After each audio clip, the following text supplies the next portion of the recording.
Bonjour à tous et bienvenue sur la chaîne La Bouquinade. Aujourd'hui je vous retrouve pour vous faire une vidéo FAQ que j'ai pas fait depuis un certain moment, peut-être 1 an et demi. J'ai sélectionné 10 questions sous un sondage que j'avais fait en story sur Instagram. D'ailleurs si vous voulez participer à mes vidéos collaboratives ou mes foires aux questions ou des vidéos où en gros je vous demande d'intervenir, il faut me suivre sur Instagram parce que c'est vrai que je fais ça uniquement en stories. C'est beaucoup plus rapide et facile pour moi. Donc mon pseudo c'est le même que YouTube, La Bouquinade attaché. Bref, on démarre tout de suite avec la première question qui est: si tu devais tuer un personnage de livre, ce serait qui? Je pense que sans hésitation, aucune hésitation, ça serait, roulement de tambour, ça serait Dolores Ombrage dans Harry Potter. Je ne peux pas m'encadrer. Je ne peux pas m'encadrer cette femme. Elle est ignoble, elle est horrible, elle est exécrable, elle est dégueulasse. C'est la méchanceté incarnée cette femme. Je ne sais pas pourquoi elle est autant méchante. J'en sais rien, mais je peux pas me la voir. Quand je la vois débarquer dans le livre, j'ai envie de lui mettre une tarte. Non, j'arrive pas à comprendre ce personnage-là. Je ne trouve pas une once, mais c'est un tout petit truc un peu sympa. Un rien du tout. Il y a rien chez elle que j'arrive à trouver de positif. Tout est négatif. Donc ce serait elle et on va se calmer. Question 2, est-ce que c'est possible de créer une chaîne booktube si je lis pas énormément? Je pense que c'est totalement possible. Alors peut-être que tu n'auras pas un contenu aussi régulier que peut avoir par exemple Stéphanie de la chaîne Picky the Bookin qui poste très régulièrement. Peut-être que du coup si tu as un rythme de lecture beaucoup plus faible, mais c'est pas faible d'avoir un petit rythme de lecture, j'ai trouvé un synonyme. Un rythme de lecture beaucoup plus léger, tu auras peut-être moins de contenu à proposer sur tes lectures. Après tu peux trouver aussi du contenu à proposer sur le monde de la littérature, sur le monde du livre, sur les métiers du livre. Pour moi c'est totalement possible d'avoir une chaîne booktube même si tu lis pas énormément et même si tu ne postes pas un contenu hyper régulier. Il y en a plein qui postent pas hyper régulièrement et que je suis quand même. Après faut peut-être pas s'attendre à des millions de followers mais oui pour moi c'est totalement possible. Si tu as envie de parler de tes lectures, si tu as envie de t'amuser et parler de livres, tout est bon.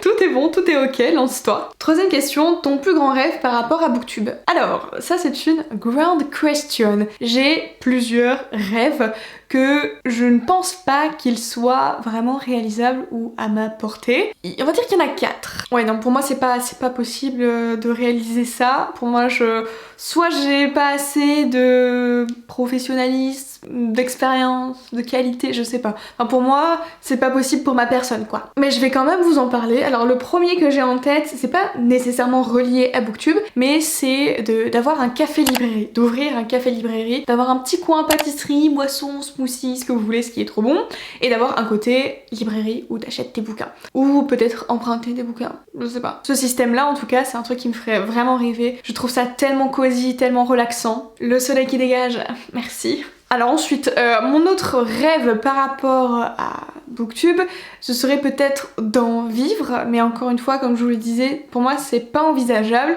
Je crois qu'il y a une poignée de main qui vit de YouTube, enfin de booktube du moins, mais en France ça reste encore très difficile. Et pour moi, je pense pas que un jour je vivrais de booktube. Si ça pouvait m'arriver, je serais la plus heureuse forcément. En étant réaliste, pour moi ça n'arrivera pas dans mon cas. Autre rêve, ce serait peut-être de lancer une box littéraire. Ça je pense que c'est le rêve qui me semble le plus à ma portée. C'est un truc que j'aimerais vraiment faire, pouvoir, déjà j'ai une idée de box bien précise, mais de pouvoir proposer un concept de box littéraire. Forcément ce sera je pense penché sur le young adulte parce que c'est ma cam quoi, c'est comme ça que je vends mes vidéos.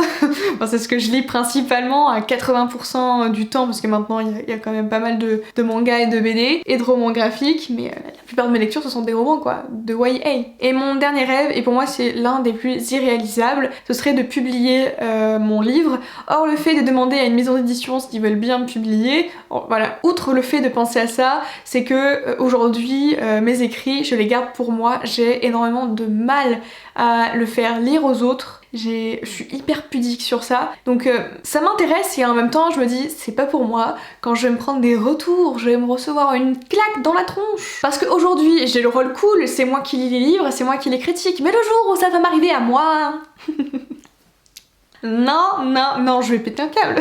Je vais m'énerver toutes les 2 secondes. Ouais, non, aujourd'hui, je pense que j'ai ni la maturité dans la plume, ni les cojones de faire ça. Maintenant, passons à la question qui est quel est le livre qui t'a fait aimer la lecture et celui qui t'a fait lancer sur YouTube? Pour tout vous dire, je ne me souviens pas du tout de mes premières lectures. Je ne sais pas quel est le livre qui m'a fait enchaîner sur d'autres livres. J'ai aucune idée. Tout ce que je sais, c'est qu'il y a eu un passage à vide où je lisais pas du tout. Donc c'était collège, début lycée. Et puis non, c'était milieu lycée. J'ai lu Divergente de Veronica Roth et ça a été The Revelation. Ça a été un très beau moment, c'était un coup de cœur et un coup de foudre même pour cette trilogie. C'était vraiment un super moment, j'avais pas autant lu depuis des années et je crois que je n'avais pas lu d'aussi gros romans d'ailleurs. Si, j'avais lu les Harry Potter, ils sont plus gros d'ailleurs. Bon bref, ça faisait très longtemps que j'avais pas lu de bons livres qui font pas mal de pages. Donc c'est Divergente pour moi qui m'a remis à la lecture parce que mes premières lectures, j'en ai aucune idée à part les grands galops et les Poney Stars, je sais pas. Et ensuite la question c'était, et celui qui t'a fait lancer sur YouTube?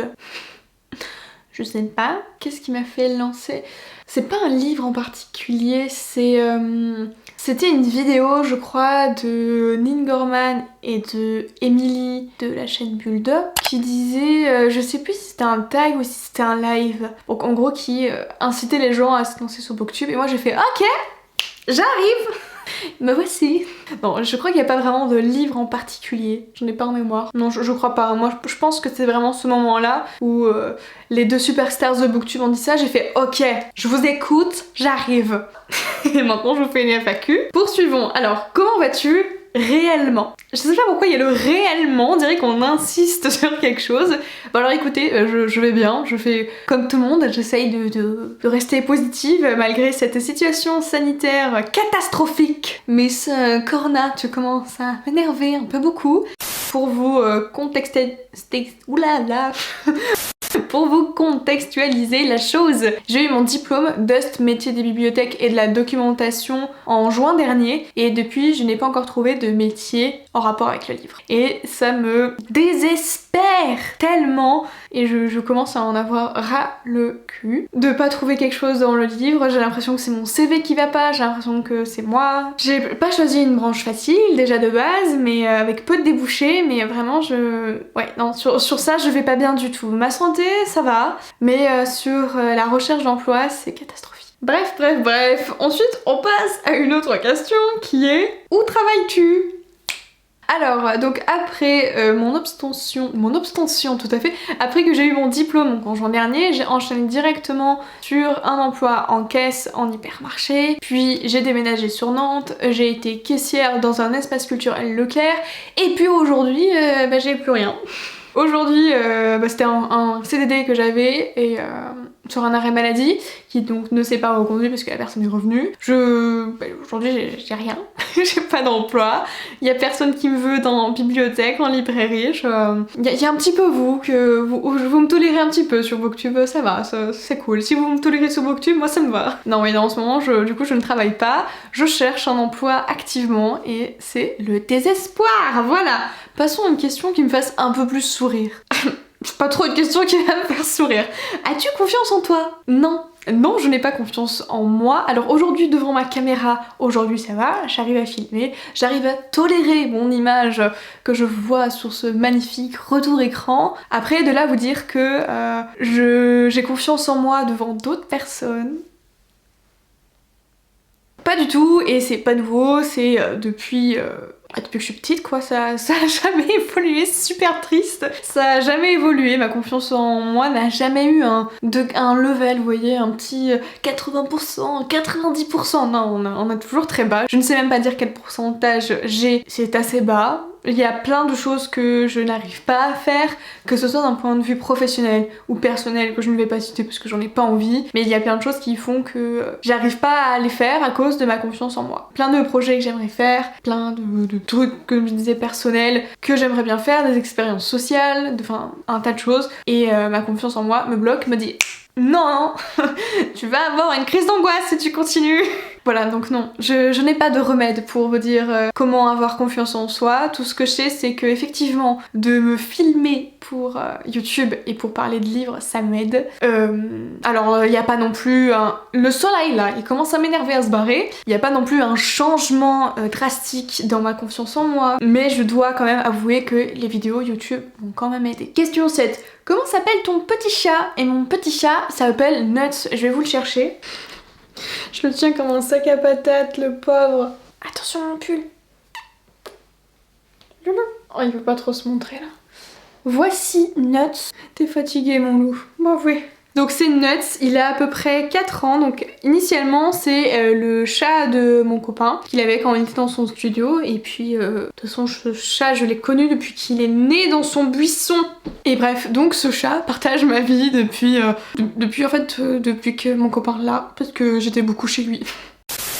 Non, bah Nuts, tu vas pas recommencer à chanter là? Quelle est ta dernière lecture? Alors en ce moment, je suis à fond, mais à fond dans The Mortal Instruments de Cassandra Clare, donc je pense que vous connaissez et je pense que je vous bassine assez sur Twitter. Aujourd'hui, j'entame le tome 6. Alors je sais pas quand la vidéo sortira, où j'en serai, mais j'entame le tome 6 de la saga initiale que je n'ai encore jamais lu. J'ai les chocottes, j'ai vraiment les chocottes. 10ème question, aimes-tu toujours autant filmer des vidéos sur ta chaîne par rapport au début? Alors oui, mais c'est pas totalement le même mood, je m'explique. Au début de ma chaîne, je filmais une vidéo toutes les 2 semaines et j'étais focus sur cette idée-là. Je me concentrais pas sur d'autres idées de vidéos, j'étais concentrée sur une seule idée de vidéo. Et donc c'était un rythme assez calme et pas trop de prise de tête. Avec le temps, j'ai voulu en faire plus parce que j'avais de plus en plus d'idées. Et aujourd'hui, je vis comme dans 2 moods. Il y a des moments où j'ai envie de filmer plein de vidéos et d'en poster plein d'un coup, et puis il y a d'autres moments où j'ai pas trop envie de filmer des vidéos et j'ai plus envie de me concentrer sur mes lectures. Et aujourd'hui, quand je filme plein de vidéos. Donc j'ai pas du tout le même rapport avec Booktube par rapport à avant, parce que déjà quand j'ai commencé, il y avait des booktubeuses mais on n'était pas ultra nombreuses, et là depuis peut-être 1 an, il y a